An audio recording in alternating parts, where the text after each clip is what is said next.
Welcome. Today we'll be covering collections 1 and 6, October student dataset. On the agenda for today is the October student template, the who, what, why, and when of data collection, PIMS reports, what's new for the 22-23 school year, common errors, data quality engine rules, frequently asked questions, and our contact information.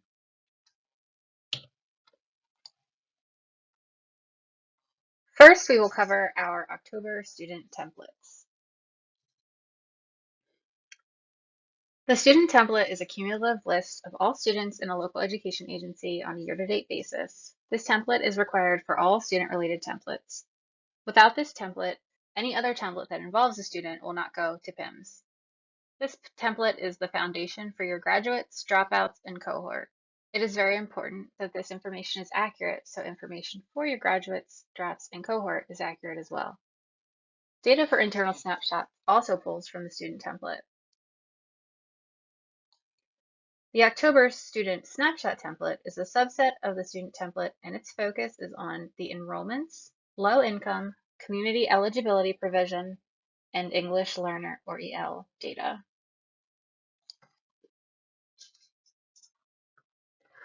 Also included in the October student templates is the school enrollment template. This template tracks student mobility. It is used by PDE in conjunction with the student template to generate internal student snapshots, and it provides a historical audit table.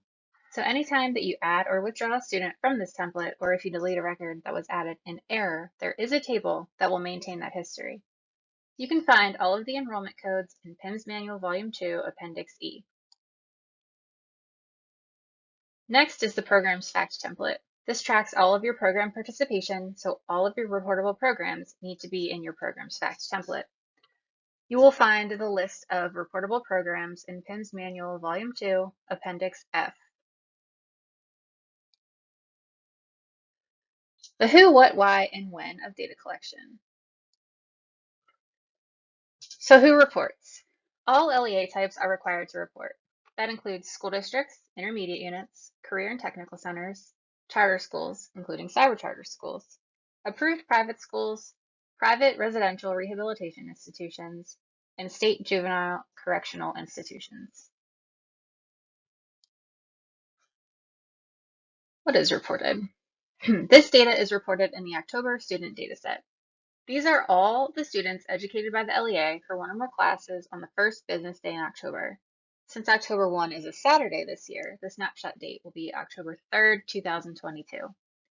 This also includes students taught by the LEA's teachers at an off-site location on the first business day in October. An example of this is an IU rented classroom within a school district. The IU will report those students. Additionally, students referred to a non-PIMS reporting entity will be reported by the sending LEA at school number 9999.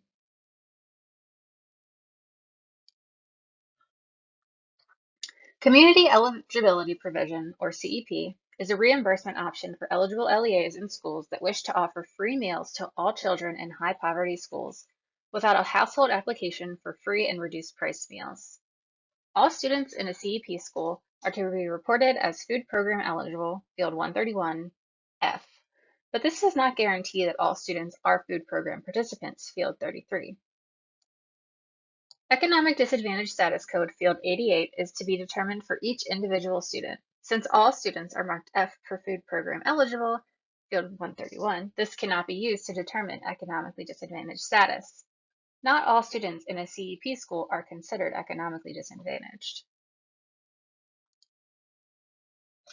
Non-CEP schools are those who are not eligible for the reimbursement option for free meals. Food program eligibility, field 131, should be identified for each individual student regarding the eligibility to receive free or reduced price lunch. Food program participants, field 33, should be identified based on whether or not the student is participating in free or reduced price lunch. Economic Disadvantage Status Code, field 88, is to be determined for each individual student. Schools not designated as CEP can use food program eligibility to assist in determination. The Economic Disadvantage Status Code, Field 88, is collected in these templates. This field is what indicates the economically disadvantaged status of each individual student. There are several data sources that are available to determine economically disadvantaged students. This can come from Temporary Assistance for Needy Families cases, or TANF, Census Poor, Medicaid, children living in institutions for the neglected or delinquent, which means all students at an SJCI will be coded as Y, and children living in foster homes. If you are a non-CEP school, you may use the most reliable information available at the time of determination, such as your free and reduced price lunch eligibility. However, food program participant field 33 should never be used to determine low income. This is the only field used for the official low income count for the teacher loan forgiveness program. That's just one of the reasons why it's important to make sure that this information is accurate in field 88. Here you'll see a flow chart for if a school is a CEP school or not, and how to determine the data for each of the fields that we just discussed.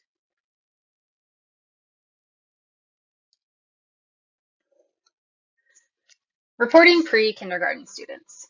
Report all students enrolled in the LEA's pre-K program, where most children will be 3 or 4 years of age. There may be exceptions in which children are either younger or older than this. Include all of these students regardless of funding source.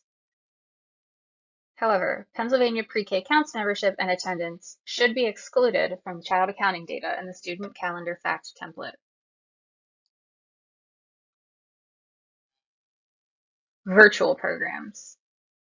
The school in which the student would attend if he or she was not in a virtual program will report that student.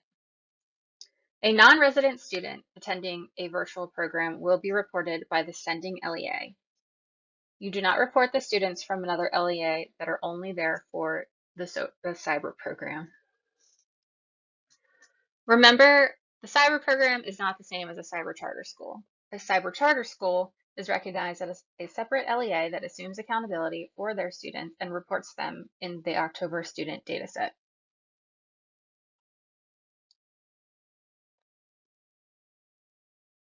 Alternative Education for Disruptive Youth, AEDY program, or the Keystone State Challenge Academy, KSCA. Again, these are programs, and they are considered an extension of the LEA. The LEA is responsible for reporting these students regardless of the program location. The students should be reported with the school number that he or she would attend if not in one of these programs. These students also need to be reported in the program's fact template with the appropriate AEDY or KSCA program codes.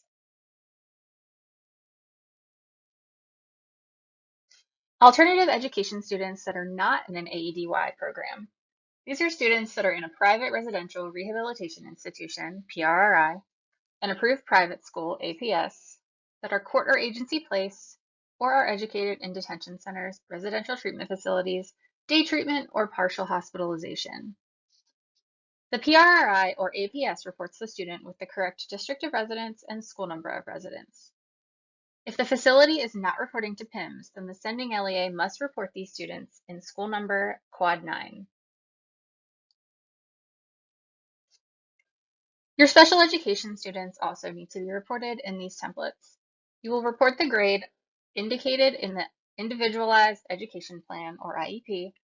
This should not be based on the student's age or the number of years the student has been in school. The grade level must come directly from the IEP. Special Education Field 38 should be flagged to Y if the student has an IEP, E if the student exited the IEP and transferred to regular education this school year, or N if the student is not a special education student. Your English learner students should be identified using field 41, referencing whether or not they are currently EL students, former EL students who are in a monitoring year, former EL students who are no longer monitored. Anyone who is never identified as EL should be coded as 99, never EL.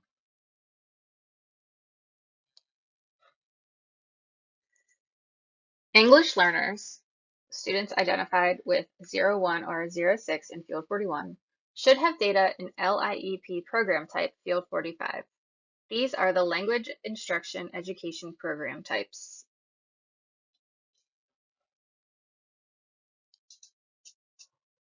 Reporting student gender field 15 and gender identity field 225. A student or parent and guardian may request a change of the student's listed gender information, first name or middle name on their records. If this request occurs, the LEA may report the student's preferred information using the following guidelines.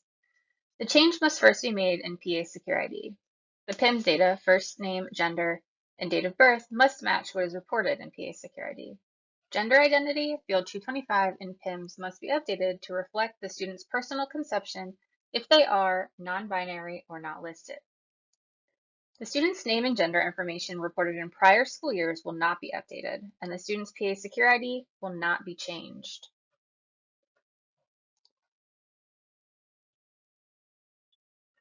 So why is this information reported? First, it's mandated by state and federal regulations. It's also used for the Act 82 building level score, ESSA, and Future Ready PA Index. When is this data reported? The Collection 1 window is open from October 3rd to October 14th at noon. It will reopen for corrections on October 18th and close on October 31st at noon for the 22-23 school year. During this time, you want to make sure that you are running your accuracy certification statement, or ACS, to verify that your data is accurate. The signed, accurate ACS is due on November 16th to allow time for gathering the appropriate signatures. Next, we're going to cover PIMS reports.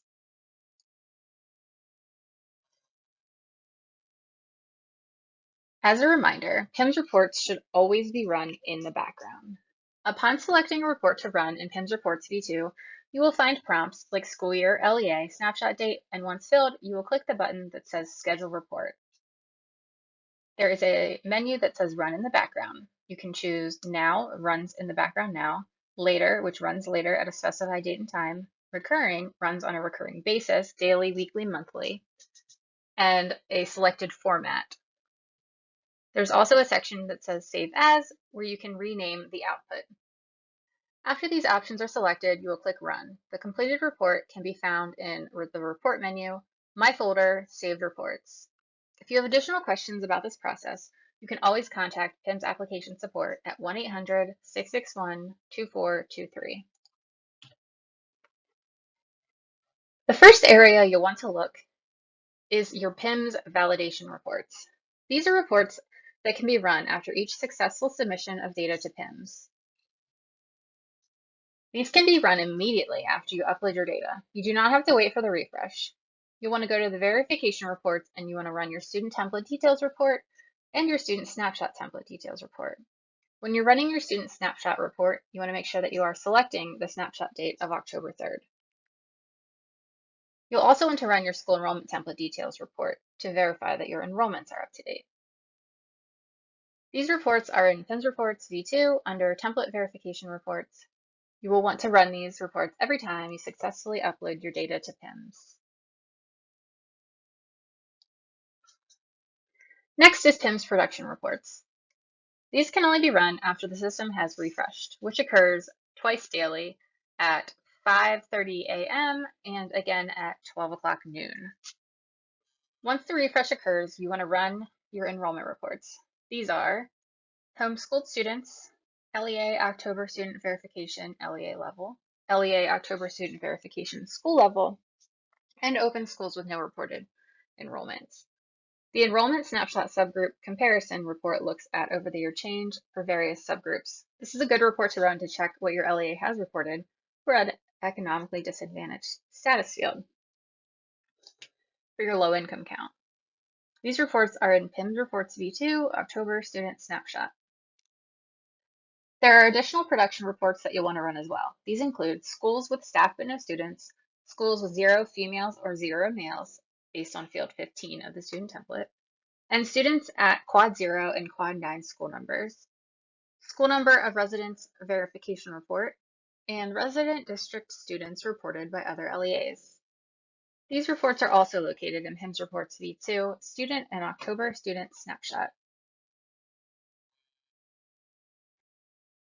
Included in those reports is your ACS and enrollment verification reports.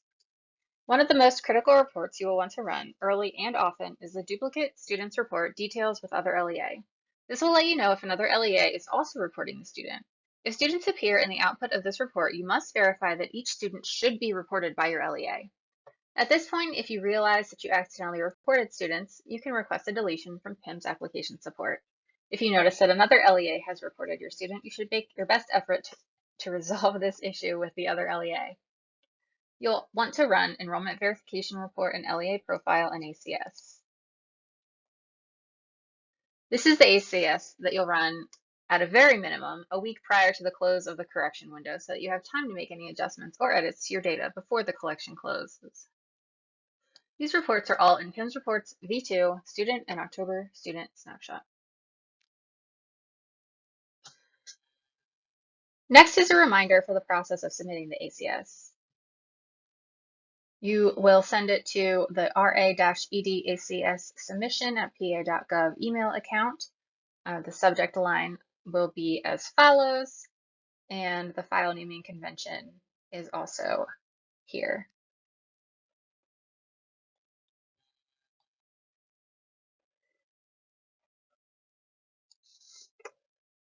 The next area we are going to cover is what's new in school year 2022-2023.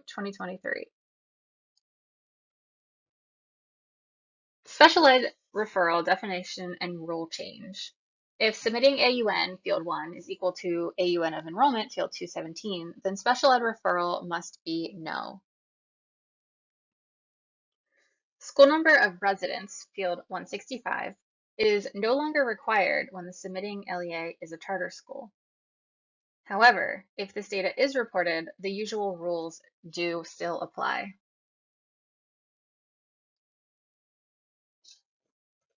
There is a new value in diploma type code field 91 to indicate that a student has graduated with a Keystone diploma. More information can be found on PDE's website under Act 1 of 2022. Special Education PASA. M is no longer a valid value for field 212. There is a new field, PASA Testing Agency, field 226, which is required if field 212 is a PASA. This must be a valid AUN in EDNA.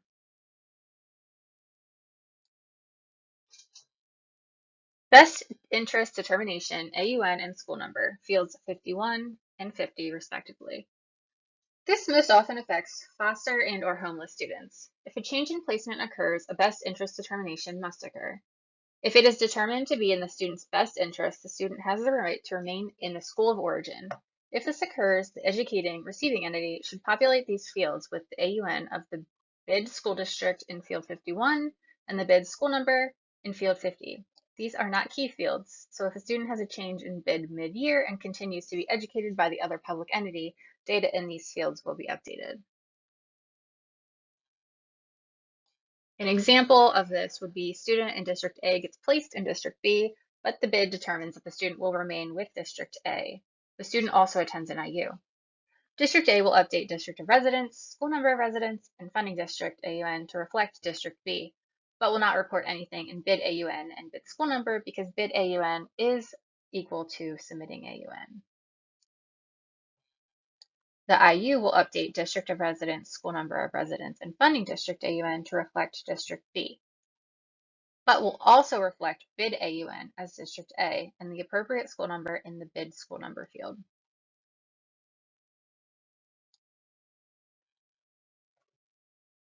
There is a new code for a reportable program in Program's Fact template. The Keystone State Challenge Academy will be reported with program code 062. More information on KSCA can be found at the link here. This is a reminder for the school enrollment template rules. School enrollment records are required for all students reported by CTCs with the following exceptions. If the student template grad status is S or J, or if the student is an adult affidavit program student. For all other LEA types, school enrollment records must be reported for all students with the same exceptions for grad status code S or J, plus if the student template field 167 special ed referral is Y, or if the student template field 217 AUN of enrollment is not equal to field 1 submitting AUN. Next, we'll cover common errors. Some of the errors that we see are in key fields. In PIMS, templates have a code column. If the code in the column is K, this indicates it's a key field indicator. Data in PIMS cannot be overwritten if the code is K. If you're looking in the PIMS manual and trying to determine if you can edit your data without requesting an override or submitting a PIMS data maintenance request form, if the K is there, you must submit a form to have it removed. Only PD staff can delete key fields data in PIMS. You'll need to wait until you receive confirmation from PD that the information has been deleted before you upload. If you attempt to upload your file before PD staff has a chance to delete, you will generate duplicate records.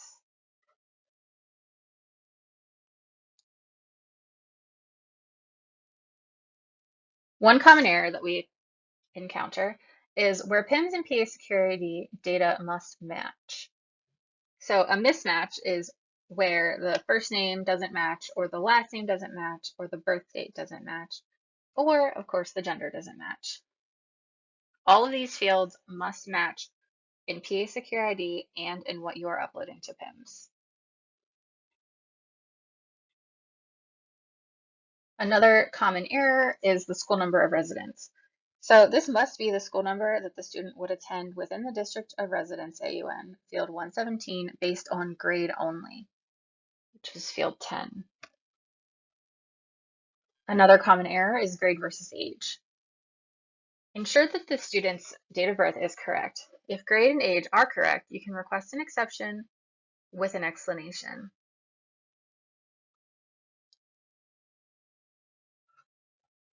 Some more common errors that we encounter are with grade 9 entry date. So there are two different rules. There's the entry date and then there's entry range. Grade 9 entry date is the first time that a student enters 9th grade. Repeating 9th grade will not change the state. PDE keeps a static table of this date for each student, and LEAs have access to this report to identify the correct grade 9 entry date. The range error appears when grade 9 entry date is out of the expected range for the grade level reported. An example of this is if the student is reported in 10th grade in this school year, but their grade 9 entry date is 2 years ago, a range error will appear. If you explain it and enter a data exception request, and we can verify that data, then it would be approved. Another common error is around EL status, field 41, reported current year versus prior year. There is an expected sequence for EL status as listed here. Students can be re-identified as EL, so they can be updated back to EL status 01 or 06 from any other status. Students cannot move to status 99 never EL if they have ever been identified as an English learner. Students cannot be coded as status 05 EL no longer monitored unless they were previously identified as no longer monitored or have completed their 4th year of monitoring. For the school enrollment template, let's talk about the delete process. A delete record must be a duplicate of the incorrect record that's in PIMS. The process to do this: enter the entire incorrect record exactly as it was previously submitted, then enter delete in all caps in comment field 8. All capital letters, no spaces, no punctuation. Upon submission, this will copy the erroneous record to an audit table in PIMS and delete the erroneous record from the school enrollment table. It will always be in PIMS, but you won't see it. They can be uploaded at the same time as long as the file has the delete record at least one row above the corrected record.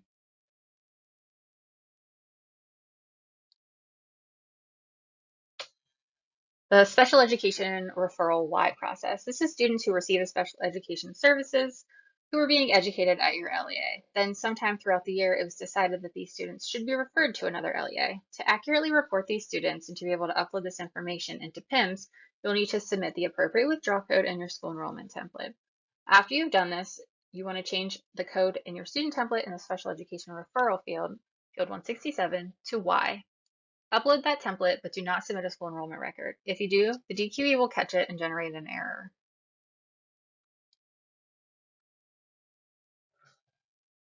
Another common error with the school enrollment template. If you get a data quality engine overlapping enrollment or withdrawal code error message, this means that you have two records submitted with the same enrollment or withdrawal codes but different dates, or different codes with the same date. In order to correct this error, you must submit a delete record for the incorrect record and submit the correct enrollment or withdrawal code. To delete, the delete record and correct record can be submitted at the same time if the correct record is listed after the delete record in the school enrollment template.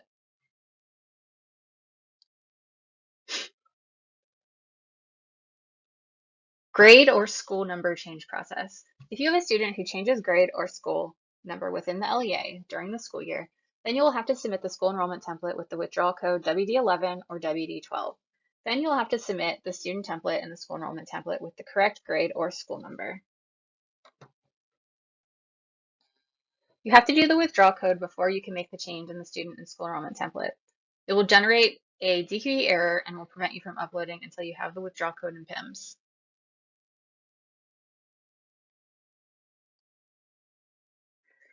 Data quality engine rules. The data quality engine rules validate the data in the file manager and the batch manager. It improves data quality prior to data entering the PIMS warehouse, reduces data cleanup after data enters the PIMS warehouse, and creates consistency between PIMS data collections.